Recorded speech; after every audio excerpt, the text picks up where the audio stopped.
नमस्कार, आदाब, खुशामदीद, good morning, सुप्रभात मेरे प्यारे दोस्तों। दोस्तों आज है 17 अगस्त और आज हम अध्ययन करेंगे 17 अगस्त के जितने भी महत्वपूर्ण करंट अफेयर्स के क्वेश्चन बनते हैं उन सब का। तो चलिए दोस्तों शुरू करते हैं।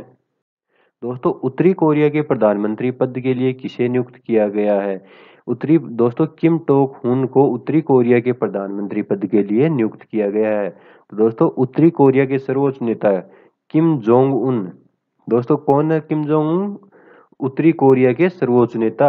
जिस प्रकार से भारत के सर्वोच्च नेता राष्ट्रपति होते हैं उसी प्रकार किम जोंग उन ने देश के प्रधानमंत्री पद के लिए किम टोक हुन को नियुक्त किया है।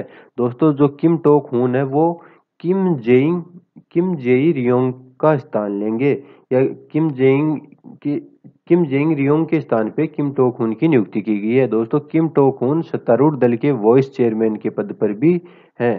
दोस्तों आगे बढ़ते हैं। वर्चुअल अदालतों के जरिए सुनवाई करने वाला, दोस्तों वर्चुअल अदालतों के जरिए सुनवाई करने वाला भारत का प्रथम राज्य कौन सा है? तो दोस्तों उत्तर प्रदेश है, यूपी है जो वर्चुअल अदालतों के जरिए सुनवाई करने वाला भारत का प्रथम राज्य है। तो दोस्तों उत्तर प्रदेश के राज्यपाल कौन है? आनंदीबेन पटेल। और दोस्तों उत्तर प्रदेश के मुख्यमंत्री कौन है? दोस्तों योगी आदित्यनाथ। दोस्तों उत्तर प्रदेश में एक उप मुख्यमंत्री भी है, उनका क्या नाम है? केशव प्रसाद मौर्य। तो दोस्त इसके अलावा दोस्तों दूधवा नेशनल पार्क है जो उत्तर प्रदेश का इकलौता नेशनल पार्क है जो बाघ और सांबर हिरण के लिए प्रसिद्ध है। तो चलिए दोस्तों आगे बढ़ते हैं। अंतरिक्ष में बैटरियों को रिचार्ज करने वाला पहला इंजेनिटी हेलीकॉप्टर किस स्पेस सेंटर ने लॉन्च किया है? तो दोस्तों नासा ने अंतरिक्ष में ही अब जो रिचार्ज करने वाली बैटरियों अंतरिक्ष में ही रिचार्ज करने वाली बैटरियों को पहला इंजेनिटी हेलीकॉप्टर जो स्पेस सेंटर में ही लॉन्च किया है। तो दोस्तों अब बात करते हैं नासा का इंजेनिटी हेलीकॉप्टर है। जो इंजेनिटी हेलीकॉप्टर है वो मंगल ग्रह की उड़ान के दौरान, दोस्तों ये जो हेलीकॉप्टर है इसका किसके कहाँ पर उपयोग के लिए इसका निर्माण किया गया है? दोस्तों मंगल ग्रह पर इसकी उड़ान के लिए जो है इसका निर्माण किया गया है। दोस्तों ये मंगल ग्रह की उड़ान के दौरान अपनी बैटरियों को रिचार्ज करने में सक्षम है। दोस्तों ये मंगल ग्रह पर जैसे ही अपनी उड़ान भरेगा तो उड़ान भरते भरते साथ में ये अपनी बैटरी को पुनः रिचार्ज भी कर लेगा। दोस्तों यह हेलीकॉप्टर प्रिंसवेरेंस रोवर के साथ 7 माह के सफर पर गया है। यानी दोस्तों ये किसके साथ गया?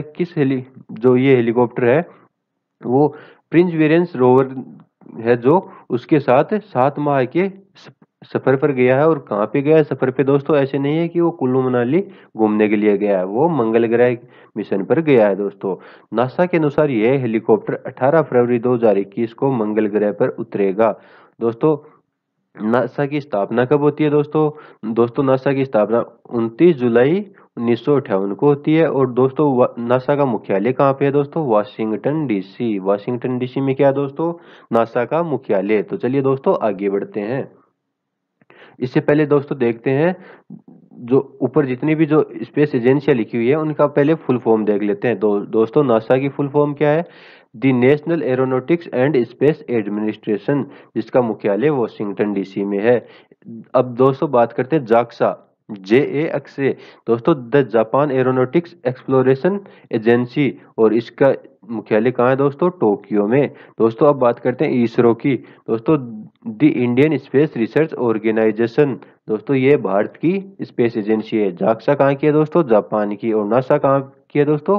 अमेरिका की या USA की स्पेस एजेंसी। तो दोस्तों जो इसरो है इंडिया की स्पेस एजेंसी, इसका मुख्यालय कहाँ है या मुझे कमेंट बॉक्स में बताओगे। दोस्तों जो ESA है वो यूरोपीय यूनियन, दी यूरोपियन स्पेस एजेंसी। ESA की फुल फॉर्म क्या है दोस्तों? दी यूरोपियन स्पेस एजेंसी। और इसका मुख्यालय कहाँ है दोस्तों? पेरिस में। तो चलिए दोस्तों आगे बढ़ते हैं। दोस्तों प्रोजेक्ट डॉल्फिन की घोषणा किसने की?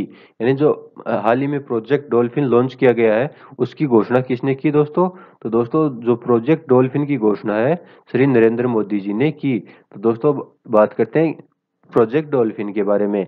दोस्तों गैंगेटिक रिवर डॉल्फिन यानी गंगा नदी में पाई जाने वाली डॉल्फिन को राष्ट्रीय जलीय जंतु घोषित करने के लिए 1 दशक बाद, यानी 1 दशक का मतलब 10 वर्ष बाद प्रधानमंत्री नरेंद्र मोदी जी ने 74वें स्वतंत्रता दिवस के अवसर पर शनिवार को प्रोजेक्ट डॉल्फिन की घोषणा की है। यानी प्रोजेक्ट डॉल्फिन की घोषणा कब की है दोस्तों? 74वें स्वतंत्रता दिवस के अवसर पर।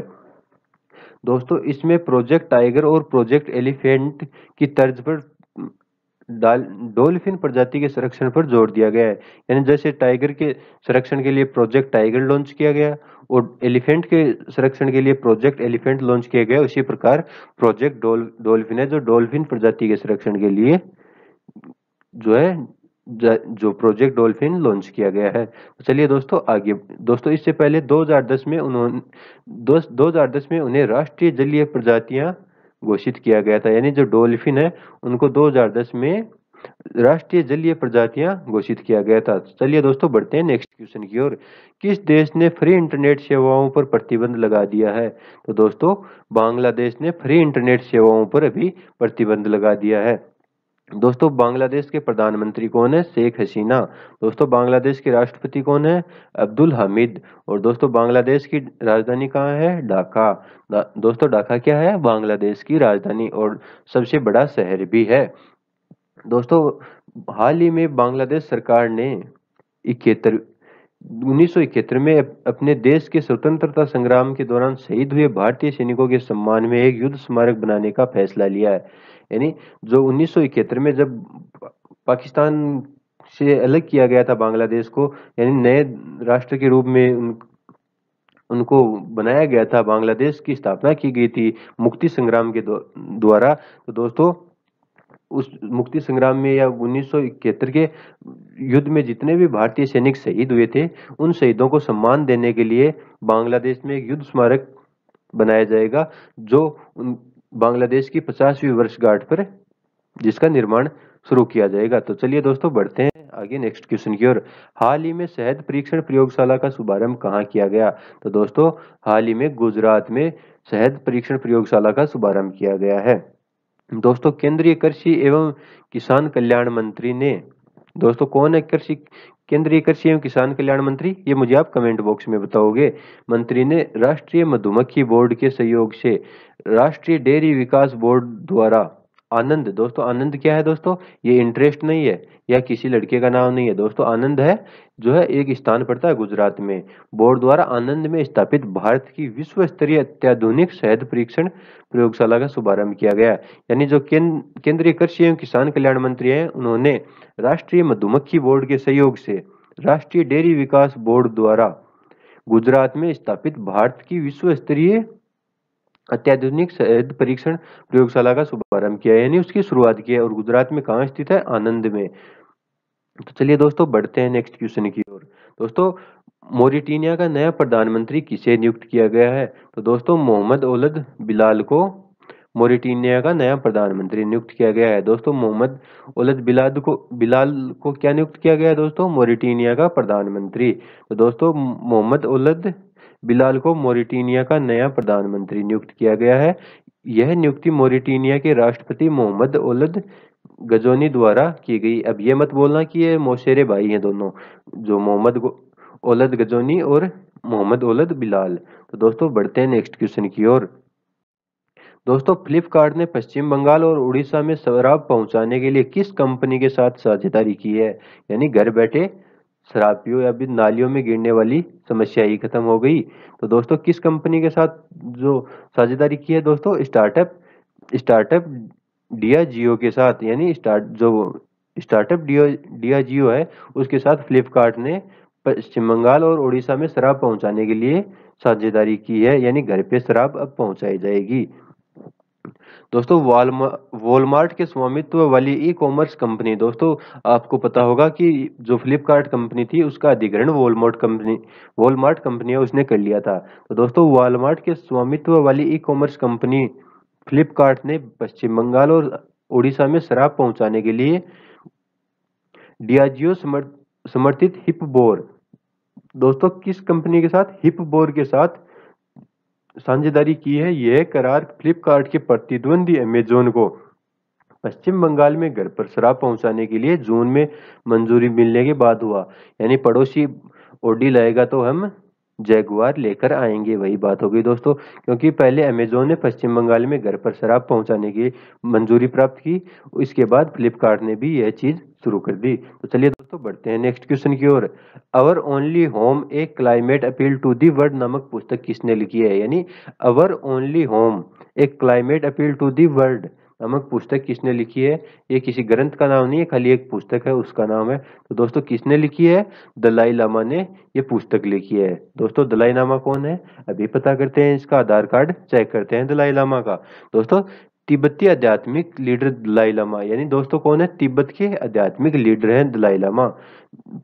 दलाई लामा जलवायु परिवर्तन पर, यानी किस पे लिखी हुई है दोस्तों ये पुस्तक? जलवायु परिवर्तन पर जर्मन पर्यावरण पत्रकार फ्रोंज ओल्ट के साथ मिलकर तैयार की गई our only home a climate appeal to the world नामक इस पुस्तक का नवंबर में विमोचन करेंगे। यानी जो our only home a climate appeal to the world नामक पुस्तक है, वो दलाई लामा ने, जो एक जर्मन के पर्यावरण पत्रकार हैं फ्रोंज ओल्ट के साथ, उनके साथ मिलकर इस पुस्तक को तैयार किया है और इस पुस्तक को नवंबर में रिलीज करेंगे।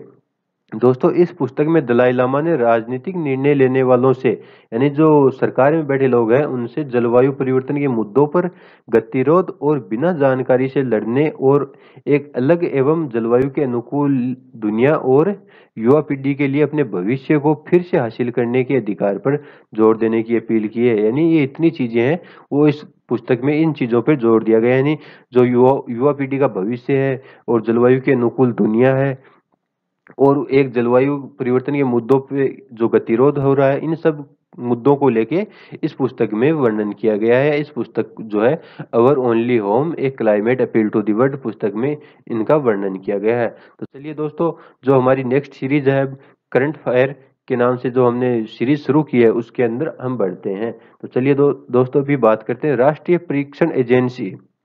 दोस्तों राष्ट्रीय परीक्षण एजेंसी एनटीए ने सर्वोच्च न्यायालय को सूचित किया है, यानी जो भारत का सुप्रीम कोर्ट है, उसको सूचना दी है कि अंडर ग्रेजुएट मेडिकल पाठ्यक्रम के लिए राष्ट्रीय पात्रता सह प्रवेश परीक्षा, जिसे हम नीट के नाम से जानते हैं, विदेशी छात्रों के लिए ऑनलाइन आयोजित नहीं कराई जा सकती।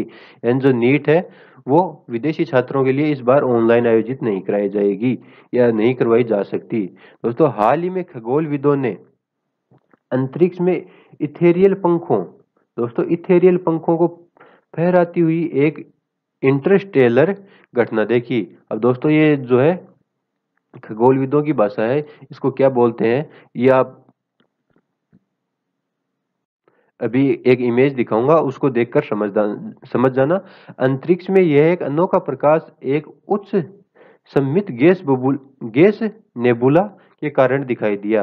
दोस्तों जो इथेरियल पंख है वो तितली के रूप में होते हैं, यानी जिसको हम बोलते हैं, जिस प्रकार तितली उड़ती है, वो तितली किस प्रकार से दिखाई देती है, सेम टू सेम एक ऐसी ही घटना है वो खगोलविदों को दिखाई दी थी अंतरिक्ष में। और ये जो अनोखा प्रकाश दिखाई दिया, यह अनोखी घटना दिखाई दी, यह उच्च सीमित गैस नेबुला के कारण दिखाई दी, जिसे एनजीसी 2899 के रूप में जाना जाता है। यानी इसका नामकरण क्या किया गया है दोस्तों?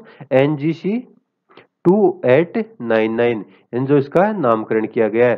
तो दोस्तों ये चीज है, आप इस तस्वीर में देख रहे होंगे कि चारों तरफ तारे ही तारे, यानी स्टार्स ही स्टार्स है, और बीच में एक ये देखिए एक बटरफ्लाई दिखाई दे रही है आपको, तितली।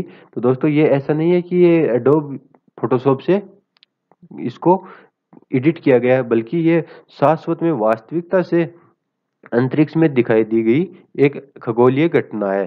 तो चलिए दोस्तों आज के इस वीडियो में बस इतना ही, मिलते हैं नेक्स्ट वीडियो में, तब तक के लिए गुड बाय।